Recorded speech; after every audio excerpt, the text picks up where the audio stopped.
Le point essentiel de cette initiative, c'est que le marché est l'outil le plus efficace pour achever les objectifs principaux de notre politique énergie et de la politique énergétique française aussi. Approvisionnement, sécurité d'approvisionnement et avoir une vraie décarbonisation. Et ce n'est pas seulement le marché, c'est un marché européen qui fournit les meilleurs résultats. Il y a des points clés dans notre initiative qui sont qu'on doit mettre les renouvelables dans le marché, pas seulement des subventions pour les renouvelables, mais une possibilité pour les renouvelables de jouer un bon rôle au marché.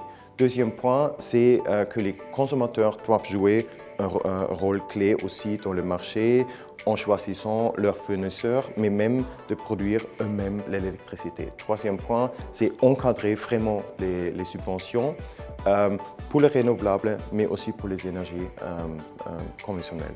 Quatrième point, c'est utilisation efficace des réseaux transfrontaliers, notamment via une coopération très étroite des gestionnaires des réseaux.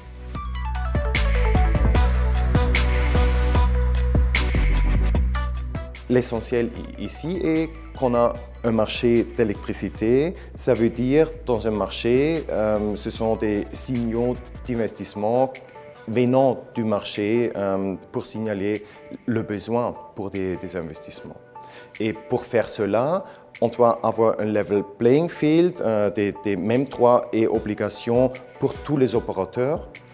Si jamais c'est nécessaire pour achever les objectifs concrets de sécurité d'approvisionnement ou pour avoir des renouvelables et des décarbonisation, de donner des subventions. Ces subventions doivent être bien encadrées, bien justifiées et finalement, on doit avoir une concurrence entre les opérateurs pour ces subventions.